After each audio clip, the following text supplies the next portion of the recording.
கட்சி தொடங்கப்பட்ட நாள்ல இருந்து எல்லா தமிழ் ஆளுமைகளும் பேசும்பொழுது நம்ம முத்துராமலிங்க தேவர் ஐயாவையும் சேர்த்து தான் அவரை மட்டும் பேசலை, அவரையும் பேசிக்கிட்டு வரோம்.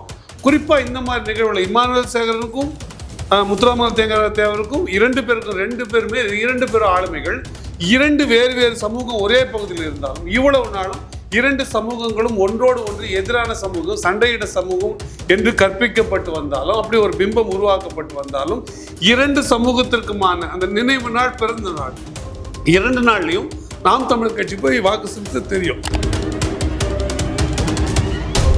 நாம் தமிழர் கட்சி ஒரு சரியான அரசியல் நிலைப்பாட்டை கொண்டிருக்கு. அது சமூகம் சார்ந்து இயங்குது, நேர்மை சார்ந்து இயங்குது, அது நியாயம் சார்ந்து இயங்குது.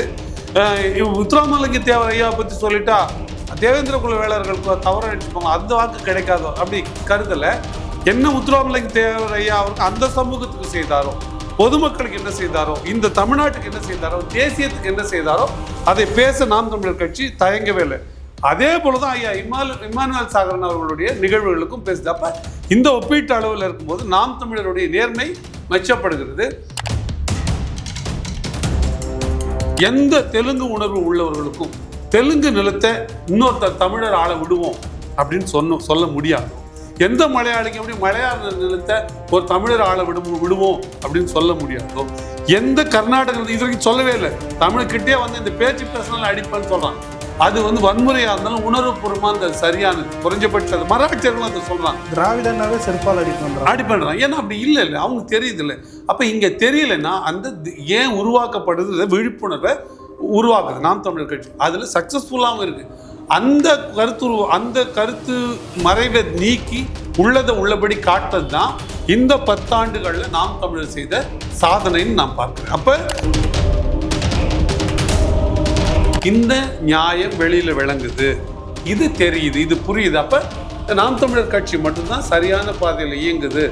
அதனால நம்ம அதற்கு ஆதரவு கொடுக்கணுன்ற எண்ணத்தின் வெளிப்பாடை தான் நான் பார்க்கிறேன். ஏன் நான் அப்படி சொல்றேன்னா,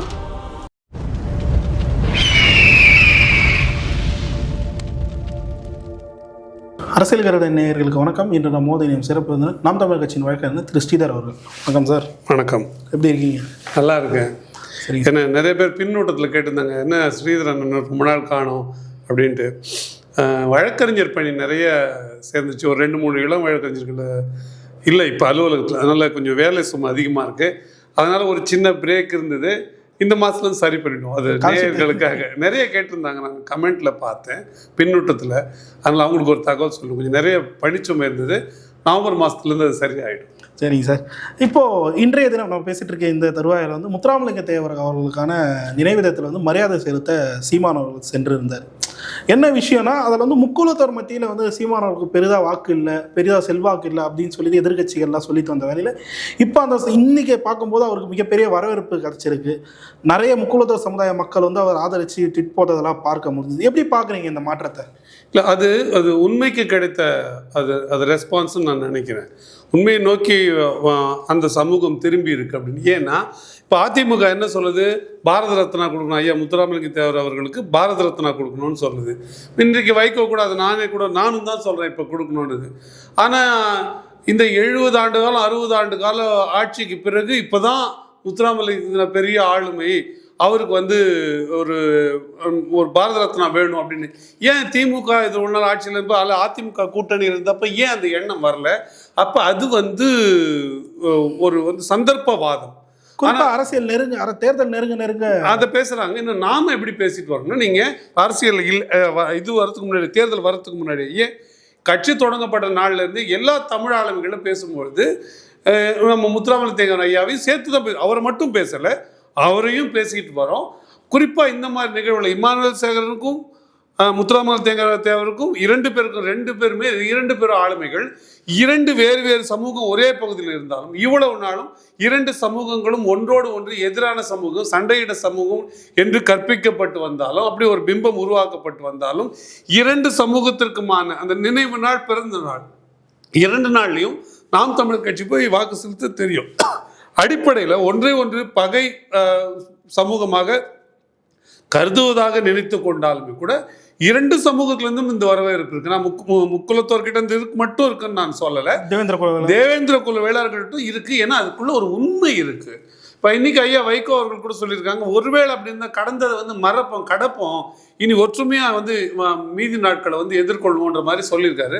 இப்போ இதையெல்லாம் தான் புரிஞ்சுக்கிட்டு தான் அந்த அரசியலை நாம் சொல்கிறோம். இப்போ இவர்கள் வந்து முத்துராமலிங்க தேவரையா அவர்களுக்கு ஜெயந்திக்கு வருவதோ, திமுக இன்னைக்கு கொடி போட்டிருக்கு, அதை எதிர்த்திருக்காங்க அண்ணன். இப்போ இல்ல உள்ள யார் கொடியுமே இல்லை, திமுக கொடி, திமுக கொடி மட்டும் தான் போட்டிருக்கு, மற்றவங்க யாரும் போடலைறது.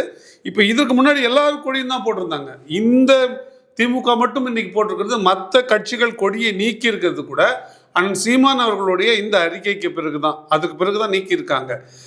இப்போ நம்ம என்ன கேட்கிறோம்னா, இப்போ எல்லோரும் முத்துராமலிங்க தேவர் ஐயா அவர்களை வந்து ஒரு தமிழ் ஆளுமையா, ஒரு தமிழ்நாட்டில் இருந்து கொண்டு தேசியம் பேசினவரா, இந்திய தேசியம் பேசினவரா, தமிழ்நாட்டில் இருந்து கொண்டு ஒரு சித்தர் மனநிலையோடு வாழ்ந்தவரா, தமிழ்நாட்டில் இருந்து கொண்டு ஒரு எளிமையின் உருவமாக வாழ்ந்தவரா, தமிழ்நாட்டில் இருந்து கொண்டு அதுவும் நேர் எதிர் சமூகமாக கருதப்பட்ட காலத்திலேயே சாதாரண மக்களுக்கு, ஒடுக்கப்பட்ட மக்களுக்கு, தேவேந்திர குல வேளாளர்களுக்கு, ஆதி தமிழ் குடிகளுக்கு தன்னோட நிலங்களை கொடுத்தவரா ஒரு தலைவர் இருந்திருக்காரு. அவர் புகழ பெற்று போற்றுவோன்னு எப்பயுமே பண்ணல.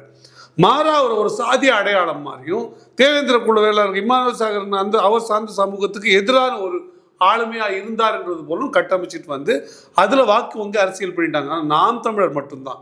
இப்போ இவர்கள்லாம் கொடி போட்டிருந்தாங்க அதே பகுதியில் ஒரு காலத்துல. ஆனா எந்த காலத்திலுமே நாம் தமிழர் கட்சி அந்த வேலையை செய்ததில்லை, கொடி போட்டு. ஏன்னா இது ஒரு அரசியல் நிகழ்வு இல்லை, மாறா ஒரு தமிழ் ஆளுமை இல்லை, தமிழ் தெய்வம் வாழ்ந்து வையத்தூள் வாழ்வாங்கு வாழ்ந்தோர் வானரையும் தெய்வத்தூள் வைக்கப்படும்ன்ற மாதிரி அவர் தெய்வத்தூள் வைக்கப்பட வேண்டிய ஒரு ஆளு. நீங்க வைத்தியநாத ஐயர் வந்து கோவிலுக்குள்ள போக முயற்சி பண்ணும்போது கூட தாழ்த்தப்பட்டவர்களை, ஒடுக்கப்பட்டவர்களை ஆலய நுழைவு செய்யும் போது கூட உடன் நின்று யார் நீங்க கூட்டு போங்க, யார் தடுக்கிறா நான் பார்க்கிறேன்னு சொன்னது உட்பட அவர் பேர் கூட அப்ப பேசப்படலாம். ஏன்னா அது தொடர்பே இல்லாத ஃபெயிலியரான அந்த ஆலய நுழைவு போராட்டத்தில் பெரிய வெற்றி பெறாத ஐயா பெரியார் அவர்களுடைய பேர், ராமசாமி நாயக்கர் அவர்களுடைய பேர் பேசப்பட்டது. இந்த மாதிரி ஒப்பீடுகள் பற்றிலாம் பேசும்போதெல்லாம் முத்துராமலிங்க தேவர் ஐயாவுடைய அவர் செயல்பாட்டில் இருக்கிற நேர்மை, நியாயம், ஒழுக்கம், அவர் தனிப்பட்ட வாழ்க்கையில் இருந்த ஒழுக்கம், அவர் கடைபிடித்த எளிமை பற்றிலாம் தொடர்ச்சியாக பேசிட்டு வரோம். அப்போ அது அரசியலாக கருதலை, அதை உண்மையிலேயே உளப்பூர்வமாக சொல்கிறாங்க அப்படின்ற எண்ணம் இருக்கிறதுனால தான் இரண்டு எதிர் சமூகத்திற்கு ஒரே ஊரில் ஒரே நிகழ்வு இரண்டு எதிராக கட்டமைக்கப்பட்ட சமூகத்துக்கும் போக முடியுது. அப்போ நாம் தமிழர் கட்சி ஒரு சரியான அரசியல் நிலைப்பாட்டை கொண்டிருக்கு. அது சமூகம் சார்ந்து இயங்குது, அது நேர்மை சார்ந்து இயங்குது, அது நியாயம் சார்ந்து இயங்குது. முத்துராமலிங்க தேவர் ஐயா பற்றி சொல்லிட்டா தேவேந்திர குல வேளாளர்களுக்கு தவற நினைச்சுப்பாங்க, அந்த வாக்கு கிடைக்காதோ அப்படி கருதலை. என்ன முத்துராமலிங்க தேவர் ஐயா அவருக்கு அந்த சமூகத்துக்கு செய்தாரோ, பொதுமக்களுக்கு என்ன செய்தாரோ, இந்த தமிழ்நாட்டுக்கு என்ன செய்தாரோ, தேசியத்துக்கு என்ன செய்தாரோ அதை பேச நாம் தமிழர் கட்சி தயங்கவே இல்லை. அதே போலதான் ஐயா இமானுவேல் சாகரன் அவர்களுடைய நிகழ்வுகளுக்கும் பேசுது. அப்ப இந்த ஒப்பீட்டு அளவில் இருக்கும்போது நாம் தமிழருடைய நேர்மை மெச்சப்படுகிறது. அரசியலை தாண்டி தமிழ் ஆளுமைகளுக்கு நாம் தமிழர் கொடுக்கிற முக்கியத்துவம் போற்றப்படுது. அதனோட விளைவாக தான் இந்த வரவேற்பு நாம் பார்க்கிறத தவிர குடி சார்ந்த புகழ்ச்சினால இது இல்லைன்னு நான் நம்புறேன். குறிப்பாக இந்த நிகழ்வு முடிஞ்சவொடனே ப்ரெஸ் மீட் கொடுக்குறாரு. ப்ரெஸ் மீட்டில் வந்து திரு வைகோ அவர்களும் வந்து கலந்துக்கிறாரு. இது வந்து அரசியல் மாண்பு அப்படின்னு சொல்லிட்டு நாம் தமிழர் வந்து கிளைம் பண்ணியிருக்கீங்க. ஆனால் வந்து பொதுத்தளத்தில் வந்து கொஞ்ச நாட்களுக்கு முன்னாடி தலைவர் பிரபாகரன் அவர்களை வந்து சந்திக்கவே இல்லை அப்படின்ற மாதிரி பேசும்போது வைகோ அவர்களும் அதை வந்து சொல்லியிருந்தாரு. ஆனால் இப்போ வந்து ரெண்டு பேரும் ஒன்றா பேசுகிறாங்களே அப்படின்னு சொல்லிட்டு ஒரு குற்றச்சாட்டுகள்லாம் வைக்கிறாங்க. ரொம்ப எளிதுங்க. இப்போது நீங்கள் எனக்கு எதிராக ஒரு வார்த்தை சொல்கிறீங்க, இல்லை என்னை பற்றி ஒரு தவறாக சொல்கிறீங்கன்னா எனக்கு உங்கள் மேலே ஒரு கோபம் வருது, தவறாக சொல்லிட்டீங்கன்னு. ஆனால் உங்கள் மேலே பகை, உங்களை பார்க்கவே கூடாது, இல்லை உங்களை வெட்டி சாய்க்கணும்னு எனக்கு ஒரு எண்ணம் தோண முடியாது. அப்படி தோணுன்னா மனித மாண்பே இல்லை. எனக்கு உங்கள் மேலே இருக்கிற கோபம் வேற. கோபம் ரொம்ப இயல்பானது. அண்ணன் வந்து சீமான் வந்து எப்பொழுதுமே பெரிய கோபக்காரர் தான். அவர் கோபக்காரர் தவிர எங்கன்னா நீங்கள் அவர் பகைக்காரராக பார்த்துருக்கீங்களா? ஐயா ஸ்டாலின் அவர்கள் விசாரித்த போதும் சரி, அதாவது ஐயா ஸ்டாலின் அவர்கள் வீட்டு துக்கத்துக்கு அண்ணன் போய் விசாரித்த போதும் சரி, அண்ணன் அவர்களுடைய தகப்பனார் இருந்தபோது ஸ்டாலின் அவர்கள் விசாரித்த போதும் சரி, நீங்கள் அவர் வந்து ஒரு உணர்ச்சி பிழம்பாக தான் பார்க்கணும். நீங்கள் அவர் அப்படி தான் இருப்பார். கோபம்னா கோபத்தோடு சரி, அந்த செயலோடு தான் கோபமே தவிர தனி மனிதர்களோடு எப்பொழுதும் அவருக்கு ஒரு வெறுப்போ ஒரு பகையோ ஒரு பொழுது ஏற்பட்டதில்லை. அப்படியே நம்ம அவரை பார்க்க முடியாது. அவருக்கு கோபம் வரும், எல்லா விஷயத்துலையும் கோபம் வரும். அவருக்கு ரௌத்ரம் பழகுன்ற சொல்லுக்கு சரியான ஆள் அவர் தான். அவருக்கு தவறுன்னு பட்டுச்சுன்னா அங்கேயே கோபம், அங்கேயே அந்த கோபத்தை உமிழ்ந்துடுவார். அதை வந்து காப்பாற்றி கடைப்பிடிச்சு இது சொன்னால் நல்லது கெட்டது லாபம் நட்டம் இதில் அரசியல் மைலேஜ் கிடைக்கும் எதையுமே சிந்திக்க மாட்டார், அப்படியே சொல்லுவார். அதே அடுத்த நிமிடம் சரி அப்படின்னா, இல்லை அவர் நபரை பார்க்குறாருன்னா கட்டி ஆற தழுவிப்பார். அப்போ அது வந்து ஒரு பெரிய பண்பாடு தான். அவர் வந்து திட்டமிடலை, அவர் ஒரு கணக்கு போட்டுக்கல. அன்னைக்கு திட்டமே இன்னைக்கு வந்து அணைச்சிக்கிட்டா என்ன தப்பாக பேசுவாங்க, பார்க்காம கூட போகலாம்ல. அதே கூட்டத்தில் இப்போ இந்த கான்ட்ரவர்சி, இந்த பேச்சுக்கே இடம் இல்லைல்ல. ஐயா வைக்க வந்து வணக்கம் போட்டு நகர்ந்து போகலாம்ல. ஏன் அப்படி அவர் இணைச்சிக்கிறாரு, அவரை அணைச்சிக்கிறாரு, இல்லை அவர் மூத்தவர் முறையில் அவரோட அணைஞ்சிக்கிறாரு அப்படின்னு நீங்கள் பார்த்தீங்கன்னா, அவ்வளோ பெரிய பண்பாட்டுக்கு சொந்தக்கிறார். நான் தனிப்பட்ட முறையில் பார்த்துருக்கேன்ற கருத்தை சொல்லுவேன். என்னை கூட நல்லா திட்ட வேண்டியது நல்லா வண்ணமாக திட்டுவார், அழகாக திட்டுவார். நீங்கள் ஒன்றும் அதில் காம்ப்ரமைஸே கிடையாது. ஆனால் அன்பு காட்டும் போதும் அப்படி தான் அவர். அதை தான் பண்ணணும். அவர் அந்த பேரன்பும் பெருங்கோவம்னு சொல்கிறாருல்ல, அதுக்கு முழுக்க உரியவர். கருத்தியலாக தானே முரண்பட முடியும். யாரோடையும் இருக்கட்டும், அது வைகோவோட இருக்கட்டும், இல்லை வேறு யாரோட ஆளுமையோட இருக்கட்டும், விசிகாவோட திருமாவோட இருக்கட்டும், இல்லை வேறு யாரோடையுமே இருக்கட்டும், கருத்தியலாக தானே முரண்பட முடியும். தனிநபரோடு எப்படி முரண்பட முடியும்? இப்போ என்னோட எதிரி, எனக்கு ரொம்ப கெடுதல் பண்ண ஒரு எதிரி, அவரோட தாயார் இறந்துட்டார் அப்படின்னா அவருக்கு ஒரு வலிக்கும்ல. எனக்கு அவர் எதிரின்றதுனால, இல்லை என்னை அவர் காயப்படுத்தினதுக்கு அவருக்கு வலிக்கட்டும் நான் எப்படி நினைக்க முடியும்? அப்படி நினைச்சா நான் எப்படி ஒரு மனிதனாக இருக்க முடியும்? அவர் வலியும் வலி தானே. பகைவனுக்கு அருள்வாய் நன்னெஞ்சேர்ந்தனுங்க தமிழ் பாட்டுகள் சொல்லி கொடுக்குது. பகைவனுக்கு அருள்வாய் ஒரு பழகிய கருத்து முரண் தானே. பகை இல்லை, இவங்க வீட்டு நிலத்தை அவர் எடுத்துக்கல, அவங்க வீட்டு இடத்த இவங்க எடுத்துக்கல, வேற குடும்ப சண்டை, சிக்கல் இல்லை, தகராறு இல்லை, வேற ஒன்றுமே இல்லை. அப்படி இருக்கும்பொழுது பகைக்க ஒன்றுமே இல்லையே. நீங்கள் ஒரு கருத்து சொல்கிறீங்க, நான் இப்பயும் அதில் முரண்படுறேன். நான் ஒரு கருத்து சொல்கிறேன், அதில் நீங்கள் இப்போ கூட முரண்படுங்க. ஆனால் நீங்கள் கீழே விழுந்துட்டீங்க. இப்போ இந்த அறையில் முதல்ல தூக்க வேண்டிய வேலை என்னது? நான் விழுந்தாலும் அப்படி தான் உங்களுக்கு. இல்லை சண்டைக்காரர் தானே அவர், அது நம்ம இப்போ தானே நம்ம கூட டிஃபர் ஆனார், கீழே விழட்டும் நம்ம நினைப்போமா? அதே விஷயந்தாங்க. அது கொஞ்சம் என்லார்ஜ்டு வெர்ஷனாக நீங்கள் அது கொஞ்சம் பெருசாக பார்க்குறீங்க. தனிநபராக இல்லாமல் ஒரு அரசியல் பாலிசியில், பிரின்சிபலில், பொலிட்டிக்கல் பிரின்சிபலில் இப்படி நடந்திருக்கு. அதை முரண்படும் போது இப்படி சொல்கிறார். அது முரண் தான். அது அவருடைய கருத்துக்கள் தானேங்க. அது சொற்களால் ஒன்றும் காயங்கள் விளைய போகிறது இல்லையே. அதனால் அதில் ஒன்றும் இல்லை. அது அப்படி தான் இருக்கணும். ஒருவேளை அண்ணா அப்படி கோவப்பட்டிருந்தாருன்னா, அப்படி இல்லை பேசாமல் போயிருந்தாருன்னா, அதுதான் அப்படி அது ஒரு பேசு பொருளாக இருக்கும்ல. வைகோ வந்தவுடன் முகத்தை திருப்பி சென்ற சீமான் அப்படின்னு போடுவாங்கல்ல, அதுதானே அவமானமானது. பகை பாராட்டணும், அதுதான் அசிங்கமானது. வைகோ வந்த பிறகு சிரித்து பேசினார் சீமான் அப்படின்னு சொன்னால் அது அதில் எங்கே இருக்குது? இது மனித மாண்பா, அது மனித மாண்பா? நீங்கள் சொல்லுங்கள். அப்போ அந்த நடவடிக்கையும் அந்த நடத்தையும் சரியானது ஒன்று. எங்களுக்கு அது வியப்பு இல்லை. ஏன்னா எங்களுக்கு தெரியும், மிக பொதுவெளியில் மிக மோசமாக அண்ணன் சீமான் அவர்களை பற்றி பேசியவர்கள் கூட நேரில் அன்பாக வந்து பார்த்து கை கொள்ளும் போது அதை பற்றி எந்த பேச்சும் என்ன பண்ணி அப்படி போட்டேன்னு கூட கேட்காம, அதை பற்றியே பேசாமல் வந்த விஷயம் எதுவும் எதற்காக வந்தாங்களோ பார்க்க அதை பற்றியும் பேசி அனுப்பக்கூடிய பெரிய மாண்புக்கு சொந்தக்காரர். கோவம்னா மேடையிலேருந்தே கூட இறங்கி போவார் தான், தப்புனா இறங்கி கேட்பார் தான். அந்த கோபம் எப்படியோ அதே மாதிரி பெரிய அன்புக்கு சொந்தக்காரர். அதனால் அது இயல்பானதுன்னு நான் நினைக்கிறேன். அது தேவையானது. இதை எல்லா அரசியல்வாதிகளும் கடைபிடிப்பது கூட நல்லதுன்னு நான் கருதுறேன். அது ஒரு முன்மாதிரின்னு தான் நான் பார்க்கிறேன். குறிப்பாக இந்த ஜாதிகளை குறிவைத்து சீமானவர் வந்து இது வரைக்கும் அரசியல் பண்ணாங்க அப்படின்ற ஒரு குற்றச்சாட்டு வந்து எழுந்ததே இல்லை. குறிப்பாக வந்து ஆனால் வன்னியர் சமூகமாக இருக்கட்டும், பறையர் சமூகமாக இருக்கட்டும், வேளாளகுல கவுந்தர் சமூகமாக இருக்கட்டும், இந்த சமூகங்கள்லாம் ஓரளவு கணிசமாக வந்து நாம் தமிழருக்கு வாக்களிக்கிறத வந்து சென்செக்ஸ் சர்வே மூலமாக வந்து தெரிஞ்சிக்க முடியுது. ஆனால் தென் மாவட்டங்களில் கிட்டத்தட்ட 118 தொகுதிகளில் வந்து இந்த சமூகம் குறைவாக இருக்கக்கூடிய இந்த சமூகம் இல்லாத வேறு சமூகம் அதிகமாக இருக்கக்கூடிய 118 தொகுதிகளில் வந்து இப்போ நாம் தமிழருக்கான அந்த கிரேஸ் அதிகமாகிருக்குன்னு சொல்லப்படுது. இதற்கு காரணம் என்ன நினைக்கிறீங்க? நான் இப்போ எடப்பாடி அவர்கள் 10% கண்ணமூடின்னு வேணும் அப்படின்னு 10.5 கண்ணமூடின்னு வன்னியர் சமூகத்துக்கு கொடுக்கணும்னு ஒரு இது கொடுத்தாரு. அதை வந்து முரண்பட்டோம். நம்ம நாம் தமிழர் கட்சி முரண்பட்டது.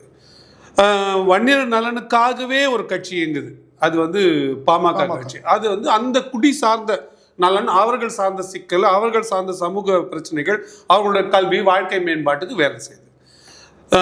ஆதி தமிழ்குடி ஒடுக்கப்பட்ட சமூகத்தின் அவங்களுடைய வாழ்வியல், அவங்களுடைய முன்னேற்றம், அவங்களுடைய கல்வி வாழ்க்கைக்காக விசிகா செயல்படுது. அப்படி குடி சார்ந்து ஒரு கட்சி இயங்குது.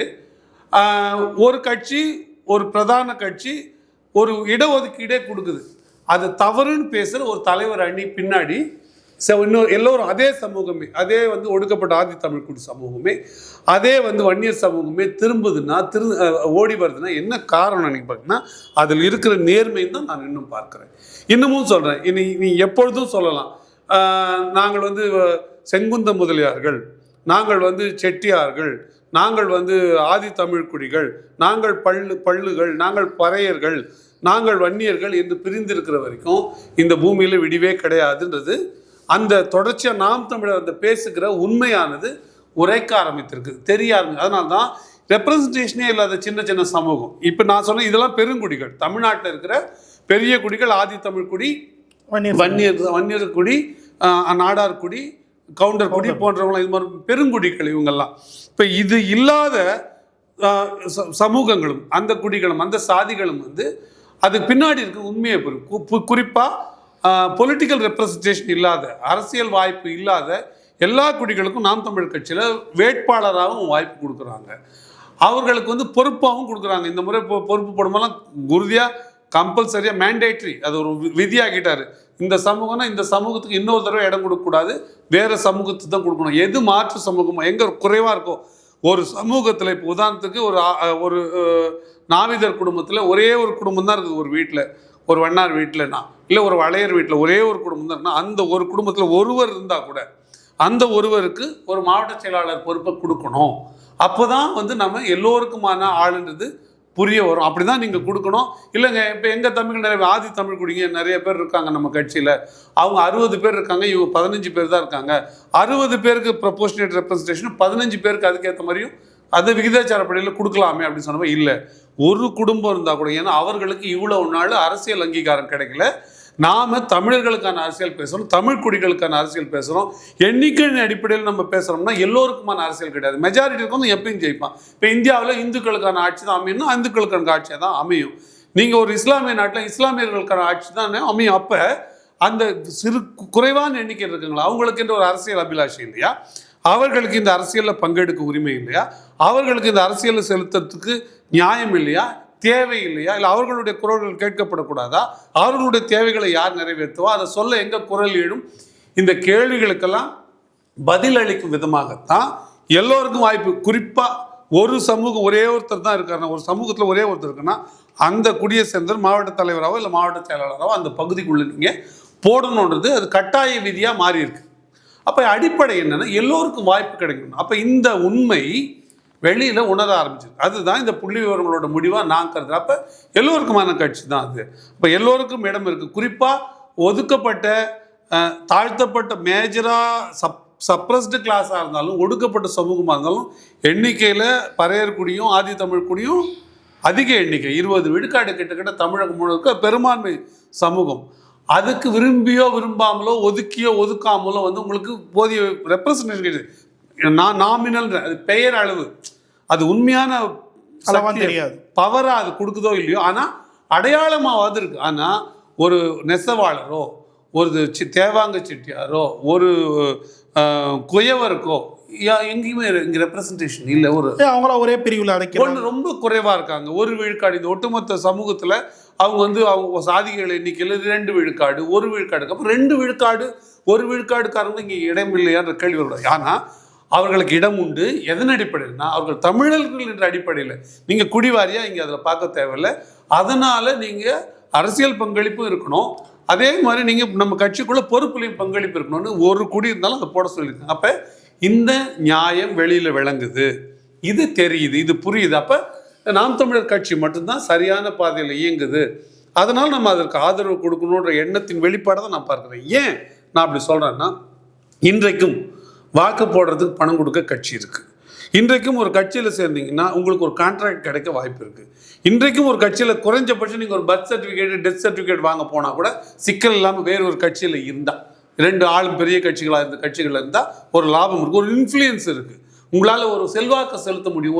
ஒரு அரசு அலுவலகங்களில் ஒரு வேலை, ஒரு காவல் நிலையத்தில் போனால் ஒரு டிஎம்கே ஒன்றிய செயலாளர், முன்னாள் ஏடிஎம்கே ஒன்றிய செயலாளர் அப்படின்னு சொல்லிக்கிட்டா ஒரு லாபம் இருக்குது, ஒரு வசதி இருக்குது. காவல்துறை நடவடிக்கைகள் அதிகாரிகளோ இந்தந்த கட்சிக்காரங்களாம் பார்த்து செய்யுங்கப்பான்னு சொல்லுவதற்கான வாய்ப்பு இருக்குது. அப்படி எல்லா வாய்ப்பும் இருந்தும் கூட இந்த வாய்ப்புகளை புறம் தள்ளிட்டு நாம் தமிழர் கட்சியை ஆதரிக்கணுன்ற எண்ணம் வந்திருக்குன்னா அந்த அடிப்படை நான் என்னன்னு பார்க்குறேன்னா அது இந்த கட்சியின் நேர்மைக்கான அடையாளம்.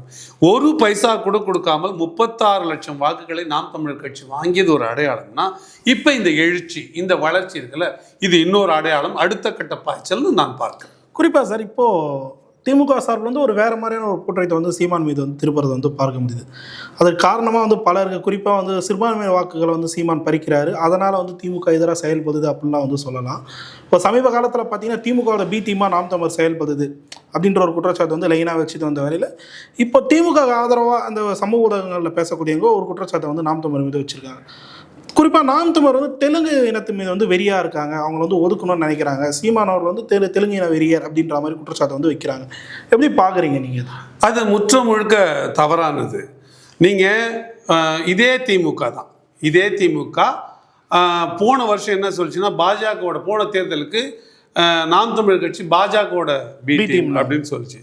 இப்போ இந்த திமுகவுக்கு பி டீம் தான் நாம் தமிழர் கட்சின்னு வேறு ஒரு குழு சொல்லுது. அப்ப ஏன் அது வருதுன்னா, வேற ஒரு குழுன்னு எப்படி சொல்ல முடியும்? திமுக தாவேகா சொல்லுது, திமுக ஐடி விங்ஸே சொல்லுது. நான் இன்னொன்று திமுக சொல்றது அதுல ஒரு உள்நோக்கம் இருக்கு. அது நம்ம நாம் தமிழர் கட்சியோட இது உடைக்கணும் அப்படின்றதுக்காக தான். இப்ப மருது பாண்டியர் சகோதரர்களுக்கு ஒரு நிகழ்ச்சி நடந்தது. அந்த நிகழ்ச்சியில பெரும்பாட்டர்கள் சொல்லி ஒரு 10 போர்ட்ரேட்ஸ் படங்கள் வச்சாங்க. அதில் ஊமத்துறையோட படமும் இருக்குது. உங்களுக்கு தெரியும்ல, வீரபாண்டிய கட்டபொம்மன் என்று சொல்லக்கூடிய கெட்டி பொம்மு தான் கெட்டினா தெலுங்குல கெட்டினா நல்ல திறமையான ஆளு அப்படின்னு. கெட்டி பொம்மன்லாம் கிடையாது. பொம்மன் விகுதி வந்துட்டா அது தமிழ், 3 வந்துச்சுன்னா தெலுங்கு. அது ராமன் அப்படின்னு வந்துட்டா தமிழ், ராமு அப்படின்னு வந்துட்டா தெலுங்கு விகுதி. அது சரிங்களா? வாடு அவன்னா தமிழ் விகுதி, வாடு அந்த ஊல முடிஞ்சதுன்னா அது தெலுங்கு விகுதி. அவர் பேரே கெட்டி பொம்மு, அவ்வளோ இதுவாக இருப்பாருன்னு.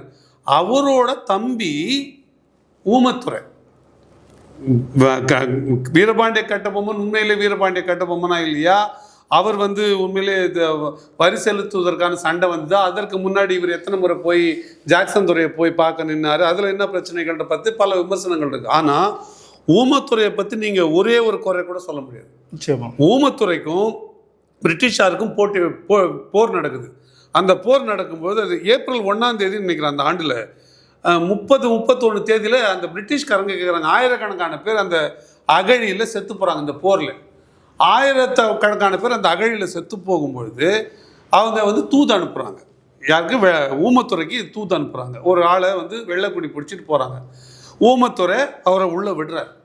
உள்ளே விட்டுட்டு என்ன விஷயம்னு கேட்குறாரு. எங்களுக்கு ஒரு பழக்கம் இருக்குங்க, இறந்தவங்கள முறையாக புதைச்சி அடக்கம் பண்ணி அந்த சிலுவை அந்த கிறிஸ்தவ முறைப்படி புதைக்கிற பழக்கம் இருக்குது. எங்கள் தரப்பில் எக்கச்சக்கமான சாவு இருக்குது எண்ணிக்கையில். இங்கே நிறைய பேர் கோட்டை செவரை ஒட்டி அகழிக்கிட்டே விழுந்து கிடக்கிறாங்க. இப்போ போர் தொடர்ந்து நடக்கிறதால எங்களால் அந்த உடல்களை அப்புறப்படுத்தி மரியாதை செய்ய முடியல. ஒரு நாள் போரை நம்ம நிறுத்திக்கிட்டிங்கன்னா நாங்கள் இதெல்லாம் சரி பண்ணிப்போம் அப்படின்னு சொன்னதுக்கு அவர்கள் கேட்டபடி ஒரு நாள் போர், ஏப்ரல் 1ன்றது என்னோட நினைவு. அந்த குறிப்பிட்ட ஆண்டில் ஏப்ரல் 1ன்றது என்னோட நினைவு. அந்த நாள் போரை நிறுத்தி எல்லா பிணங்களையும் எல்லா உடல்களையும் அப்புறப்படுத்தி அவர்களுக்கு உரிய மரியாதை செய்கிறதுக்கும் காத்திருந்து மறுநாள் சண்டையை தொடங்கினாங்க. அப்போ அப்படிப்பட்ட ஒரு வீரத்திற்கு சொந்தக்காரர் ஊமைத்துறை அவர்கள். ஊமைத்துறை அவர்கள் வந்து கடைசி வரைக்கும் கட்டபொம்மன் கூட அவ்வளோ போரிடலை, ஆனால் ஊமைத்துறை போட்டியிட்டார். அவரோடு சேர்ந்து பல பாளையக்காரர்கள், அதில் வந்து மறவர் குலம் எல்லாமே ஆதி தமிழ் குடி கூட ஒரு குழுவாக இருந்து அவங்க எல்லாமே போர் புரிந்திருக்காங்க. அப்போ இந்த மண்ணுக்காக போட்டியிட்ட சண்டையிட்ட போர் புரிந்த இந்த மண்ணை காப்பாற்ற நினைத்த அவரும் தான் வந்து நம்ம பெரும்பாட்டன் வகையில் தான் சேர்ந்தவர். அவர் எப்படி மொழியின் அடிப்படையில் பிரிக்க முடியும்? இப்போ ஒரு சில நாட்களுக்கு முன்னே நடந்த நிகழ்வில் இருக்குது. அப்போ அவர் அப்படி நினைக்கல. இப்போ வைகோ யாரு? வைகோ அடிப்படையில் பிற மொழியாளரும் தெளிவாக, இப்போ வைகோ அடிப்படையில் தெலுங்கர் தான். எப்படி அவரோட நட்பு பாராட்டுறாரு? எல்லோரும் என்ன நினைக்கிறாங்கன்னா, இந்த கோட்பாட்டை இனத்வேஷம் நினைக்கிறாங்க. கோட்பாடு ரொம்ப எளிமையான கோட்பாடு. இப்போ ஆந்திராவில் தெலுங்கர்கள் ஆளுகிறார்கள், கர்நாடகாவில் கன்னடர்கள் ஆளுகிறார்கள், கேரளாவில் மலையாளிகள் ஆளுகிறார்கள். இந்த எந்த நிலத்திலையும், இந்த 3 நிலத்திலையும் இல்லை ஏன் ஒரு தமிழர் ஆளக்கூடாதுன்னு கேள்வி வரலை. நீங்கள் வந்திருக்குன்னு யார் வேணால் சொல்லட்டும், நான் வந்து சொல்கிறேன். அப்போ யாரும் வரலை. அவரவர் நிலத்தை அவரவர் ஆளணும் அப்படின்னு சொல்கிற அந்த எண்ணம் வருது. அப்போ அவரவர் நிலத்தை அவரவர் ஆளணும். கேரளாவில் மலையாளிகள் என்று அழைக்கப்படுகிறார்கள், கர்நாடகாவில் கன்னடர்கள் கன்னடர்கள் என்று அழைக்கப்படுகிறார்கள். ஆந்திராவில் தெலுங்கர்கள் என்று அழைக்கப்படுகிறார்கள். தமிழ்நாட்டில் மட்டும் ஏன் தமிழர்கள் திராவிடர்கள் என்று அழைக்கப்படணுன்ற கேள்வி இருக்கு. 1. 2, நீங்கள் சிவதானு பிள்ளையில் ஆரம்பித்து கேரளாவில் நீங்கள் எடுத்தீங்கன்னா எல்லோருமே வந்து மலையாளத்தை தாய்மொழியாக கொண்டவர்கள் தான் முதலமைச்சர்கள். இந்த பக்கம் நீலம் சஞ்சீவி ரெட்டி ஆரம்பித்து ஆந்திராவில் வந்து நீங்கள் எடுத்துக்கிட்டிங்கன்னா இன்றைய தேதி வரைக்கும் தெலுங்கு தாய்மொழியாக கொண்டவர்கள் தெலுங்கர்கள் தான் முதலமைச்சர்கள். அது நியாயம் தானே? இதே தான் கர்நாடகாவுக்கு ஏதோ ஒரு பொம்மையில் ஆரம்பிக்கும். அந்த பேர் ஏன் சார் முதலமைச்சர் வரைக்கும் போகிறீங்க? கவுன்சிலர் ஆக முடியுமா சார்? கவுன்சிலராக கூட ஆக முடியும். அப்போ இந்த உணர்வு நியாயம்னா, இப்போ நான் ஒரு தெலுங்குக்காரன், நான் ஆந்திராவில் இருந்தேன்னா என் நாட்டை நானும் தமிழ்நாட்டுக்காரன் ஆள்னா நான் நினைப்பேனா? நினைச்சா சரியா? நான் சரியான தெலுங்குக்காரனா? நான் ஒரு மலையாளி, என் ஊரில் இல்லை தமிழ்நாட்டுக்காரன் யார் வேணா வந்து ஆளட்டும்னு நினச்சா நான் ஒத்துப்பேனா? நான் அப்புறம் சரியான மலையாளி? அப்படித்தானே கன்னடர்களுக்கும். அதே போல ஒரு உணர்வும் தேவையும் தமிழ்நாட்டில் ஏற்படுவது எப்படி இனத்வேஷம் சொல்ல முடியும்? அது தன் இன பாதுகாப்புக்கா இல்லை சகோதர இன பகைக்கா? இப்போ தன் இன பாதுகாப்பு அப்படின்றது தான் அதில் இருக்க உண்மையான அரசியல். அப்போ இந்த உண்மையான அரசியலை பேசுனா இங்கே மற்றவர்களுக்கு அரசியல் வாய்ப்பு குறைவு, ஒரு அரசியல் வாய்ப்பு அற்றுப்போகும். இப்போ திமுகவை எடுத்துக்கிட்டாலோ இல்லை வேறு எடுத்துக்கலாம். இப்போ ஐயா எம்ஜி ராமச்சந்திரன் அவர்கள் மலையாளி, அம்மையார் ஜெயலலிதா அவர்கள் கன்னடர், ஐயா ஸ்டாலின் அவர்கள் தெலுங்கு.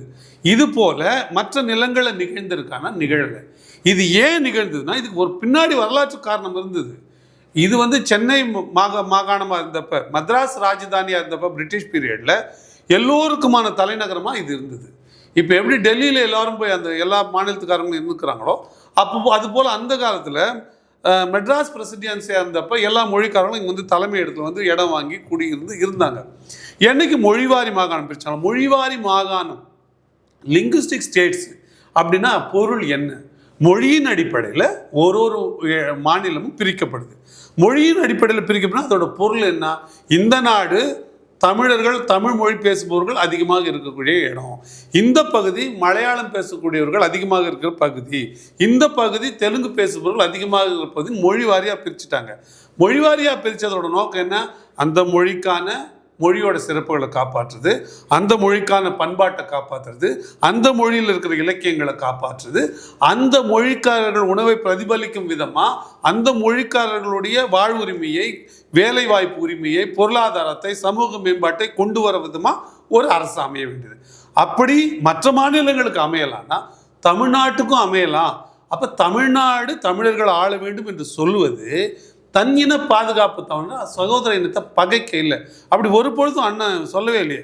அப்போ ஒன்று பண்ணுவோம், இல்லை அப்படி இல்லைன்னு முடிவு பண்ணிட்டோம்னா அதுதான் கோட்பாடாக இருக்க போகுது அப்படின்னு முடிவு பண்ணிட்டா, ஏன் இந்த கோட்பாட்டை திமுகவோ ஐயா ராமசாமி அவர்களோ அல்லது வந்து ஜெயலலிதா அவர்கள், எம்ஜிஆர் அவர்களோ இதே கோட்பாட்டை நாம் எல்லாம் திராவிடம் அப்படின்னு ஏன் கர்நாடகாவில், கேரளாவில், ஆந்திராவில், தெலுங்கானாவில் பரப்ப எந்த முயற்சியும் எடுக்கலை? இப்போ இல்லை, நான் சொல்கிறது 35கள் ஆரம்பித்தா எடுக்கலை.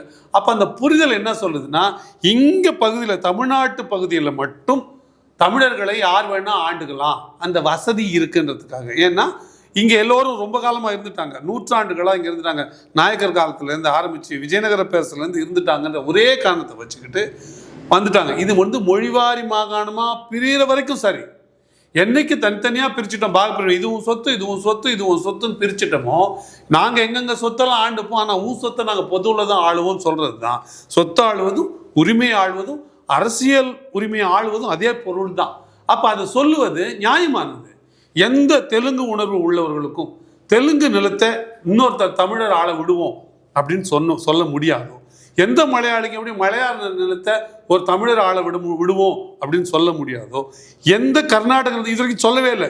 தமிழ்கிட்டே வந்து இந்த பேச்சு பேசினாலும் அடிப்பேன்னு சொல்கிறான். அது வந்து வன்முறையாக இருந்தாலும் உணர்வுபூர்வமாக அந்த சரியானது, குறைஞ்சபட்சம் அது மராட்டியர்களும் அதை சொல்கிறாங்க. திராவிடனாவே செருப்பால் அடிப்பண்றான். ஏன்னா அப்படி இல்லை அவங்க தெரியுது இல்லை. அப்போ இங்கே தெரியலைன்னா அந்த ஏன் உருவாக்கப்படுது, விழிப்புணர்வை உருவாக்குது நாம் தமிழர் கட்சி. அதில் சக்ஸஸ்ஃபுல்லாகவும் இருக்குது. அந்த கருத்து மறைவை நீக்கி உள்ளதை உள்ளபடி காட்டுறது தான் இந்த 10 ஆண்டுகளில் நாம் தமிழர் செய்த சாதனைன்னு நான் பார்க்குறேன். அப்போ திராவிடம் என்கிற பிம்பம் உடைஞ்சு தமிழ் தேசியம் என்கிற பிம்பம் வருது. இந்த தமிழ் தேசியம் பிம்பத்தோட, தமிழ் தேசியத்தோட வேகத்தை குறைக்க செய்யப்பட்ட ஏற்பாடு தான் போன முறை கமல்ஹாசன், இந்த முறை விஜய்ன்னு நான் பார்க்குறேன். இதுக்கு பின்னாடி எங்கேயோ ஒரு சூட்சம் இருக்குது. நான் இப்படி ஒன்று கேள்வி கேட்குறேங்க. நம்ம நாட்டை, இந்தியாவை, ஏன் நம்ம நாட்டுன்னு சொல்கிறோம், அப்போ தான் அந்த பொருள் புரியும்.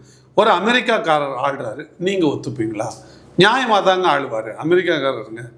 ஒரு ரஷ்யாக்காரர் ஆள்றாரு, நியாயமாக தாங்க ஆளுவார், நீங்கள் ஒத்துப்பீங்க. நியாயமாகவே ஆளுவார்னே வச்சுப்போம். நியாயமாக தான் ஆளுவார், நீங்கள் ஒத்துப்பீங்களா? இல்லை ஒரு ஃப்ரான்ஸுக்காரருங்க வச்சு பண்ண என்ன கேட்பீங்க? இது இந்த இந்தியானா என்னன்னு அவருக்கு தெரியுமாயா? இந்திய ரத்னம் அப்படித்தானே நீங்கள் சோனியா காந்திக்கு சொன்னாங்க. இப்போ நான் கேட்குறேன், நரேந்திர மோடி இவர் ஒத்துப்பாரா?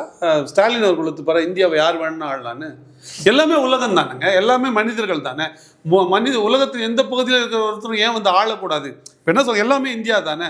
ஏன் தமிழ்நாட்டை யார் வேணும், இந்தியர் எவரும் ஆளக்கூடாது?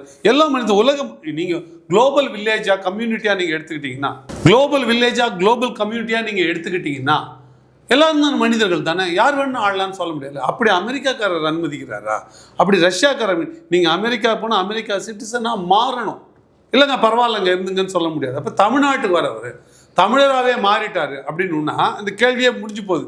அவர் ஏன் இந்த வேற ஆளும் ஏன் சொல்ல வேண்டிய தேவை இருக்குது? தமிழர் அண்ணன் சொல்கிறது தான், நாங்கள்லாம் தமிழராக தான் இருக்கிறோம், நீங்கள் தெலுங்காரங்க எப்படி தமிழ் சொல்கிறீங்க? தமிழர் தானுங்க. அப்போ உங்களுக்கு பிரச்சனை இல்லை, தமிழர் தானே ஆளணும்னு சொன்னோம். நீங்கள் அப்போ நீங்கள் அந்த அடையாளம் இருக்கிறதுனால தான், நீங்கள் பொய்யா சொல்கிறதுனால தான் இந்த முரண் வருது. நீங்கள் தமிழர் என்று உங்களை தெரிவிச்சுக்கிட்டீங்கன்னா, நினச்சிருக்கீங்கன்னா அந்த மாத்திரத்துலேயே முடிஞ்சு போச்சு. நீங்கள் தான் தமிழர்னா தமிழர் ஆளணும் தானே சொல்ல முடியும், தெலுங்கர் ஆளணும் எப்படி சொல்ல முடியும்? இப்படி சொல்ல முடியாதுல்ல. அப்போ அது அடிப்படை கோட்பாடு. இந்த கோட்பாட்டில் ஒரு நியாயம் இருப்பதை நான் உணர்றேன். நான் வந்து அதனால் தெலுங்கு, நான் அடிப்படையில் எனக்கு தெலுங்கு தான் தாய்மொழி. ஆனால் நான் அதை உணர்றேன். அப்போ அதுக்கு கடமை இருக்குது, எனக்கு அதை செஞ்சு கொடுக்க வேண்டிய கடமை. அதில் வந்து ஒரு அரசியல். இப்போது இங்கே பிரிட்டிஷர்கள் வந்தாங்கல்ல, பிரிட்டிஷர்கள் 300 ஆண்டு காலம் ஆட்சி புரிஞ்சாங்கல்ல, அவர்கள் எவருமே ஒருத்தர் கூட இந்தியாவுக்கு விடுதலை வேணும், இந்தியாவை ஆளணும்னு நினைக்கலையா? ஆளணும்னு நினைச்சவங்க இருக்காங்களே, எத்தனையோ ஆங்கிலேயர்கள் இருக்காங்களே. இந்த மண்ணுக்காக வாழ்ந்து, இந்த மக்களுக்காக வாழ்ந்து, இந்த மக்கள் விடுதலைக்காகவே பாடுபட்டு இறந்த பிரிட்டிஷர்கள் உண்டு இல்லை. அப்போ அவர்களால், வெளிநாட்டுக்காரர்களாகவே முடியும்னா இந்த சகோதர இனத்திற்கு ஏன் ஒரு தெலுங்குனா என்னோட பங்களிப்பை கொடுக்க முடியாதுன்ற கேள்வியிலேருந்தே நான் அதை புரிஞ்சுக்கிறேன். நான் அப்படி பார்க்கும்போது தான் சொல்கிறேன், இங்கே தன்னின பாதுகாப்பிற்காக பேசப்படும் பேச்சு திட்டமிட்டு சகோதர இனங்களின் பகையாக பேசப்படுகிறது. உண்மையில் அப்படி இல்லை. நூற்றுக்கணக்கான தமிழர்கள் பொறுப்பில் இருக்கிறாங்க நாம் தமிழர் கட்சியில். நான் இருக்கிற பகுதியிலேயே ஒரு 3 நாயுடு 2 தெலுங்கு ரெட்டியார் நான் இருக்கிற பகுதியிலேயே, பொன்னேரிக்குமுடி பூண்டி பகுதியிலேயே இருக்கிறாங்க. அப்போ என்ன புரியுது? அவர்களுக்கெல்லாம் புரியுது. அப்போ யாருக்கு இது தேவையாக இருக்குன்னா, இப்படி பேசிக்கொண்டால் யார் வந்து தெலுங்கர் வாக்குகளை வகைப்படுத்தி கொள்ளலாமோ, ஒரு ஒழுங்குபடுத்திக்கலாமோ, யார் அதனால் அரசியல் லாபம் அடையலாமோ அவர்கள் மட்டும் பேசுகிற பேச்சு தான் இது. இது தலைமையிலிருந்தே தேவைப்படுது. அதனால் இது ஒரு கருத்துருவாக்கம் ஏற்படுத்தப்படுது.